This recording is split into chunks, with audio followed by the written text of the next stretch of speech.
team that we haven't mentioned quite yet, at least dived into, is Georgia. They're the kings of the hill. They've won back-to-back titles. There's a really good case to be made that they go for a three-peat this season with how, strong or lack thereof their 2023 schedule is. From a recruiting standpoint, and for those that don't know, Luke also very familiar with the Georgia football program. Certainly some ties there.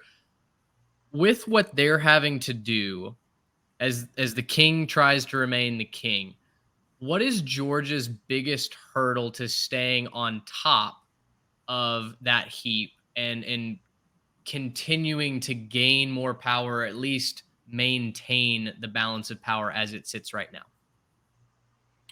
Well, right now at Georgia, they've had, I think one of the things I'm looking at is offensive line recruiting and those evaluations. So Sam Pittman stacked up the O-line when he was at Georgia and had these big recruits, and he developed them. And now under Coach Searles, it's a different strategy. So I'm curious to see, like, that's one of the positions where Georgia's taken some guys that are lower rated or guys you haven't heard of. And I've learned a lot of times that means the industry and the recruiting side has missed and not the coaches at Georgia. Right. I very quickly learned that this past weekend. For example, Quintavious Johnson out of Mays, he's a defensive lineman that just committed to Georgia. 3-star. I'm not sure he was even a consensus top 400, top 500 guy, but he's from the Atlanta public school system. They don't get a lot of exposure.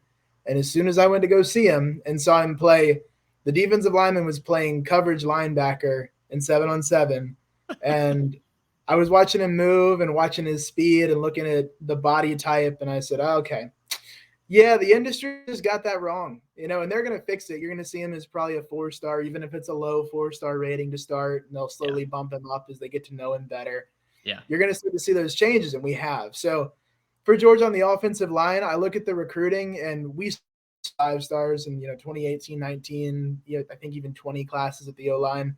We're not seeing that quite as much, and I think we're going to see some of that come in here. But I just look at that of the O-line group continuing to be strong. I think if they stay strong, Georgia's going to continue to be borderline impossible to beat with what they've brought in elsewhere, their defense. And I think defensively you got to keep Coach Schumann and Muschamp. Maybe we'll see what happens with him because he's had his chance as head coach. But Glenn Schumann to me seems to be the mastermind on the defense and recruiting and developing. And I think pretty much every linebacker that started for him in the past 5 years is in the NFL now. And you can look that up, and those kinds of things that even guys like Channing Tindall that weren't big starters, he got drafted. He's playing in the NFL. So, keeping Schumann, keeping things as they are, the offensive line, I do look at that recruiting and say, okay, this isn't what I'm used to. So I'm still, learning what is the strategy? What are they looking to take? And, how is that working? Because it's just not as big of names there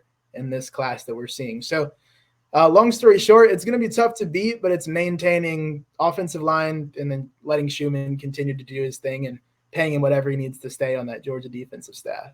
Well, hey, I mean, I wonder if the Philadelphia Eagles chip in a little bit to the cause. I mean, it's the Philadelphia Bulldogs right now. So, I don't know if the Eagles hire some part-time staff to kind of assist Georgia in their recruiting, maybe cherry picking guys. Hey, we'd like him in 4 to 5 years. It is a machine that Georgia has created, and Kirby Smart and his staff are doing an amazing job. Gracious, how about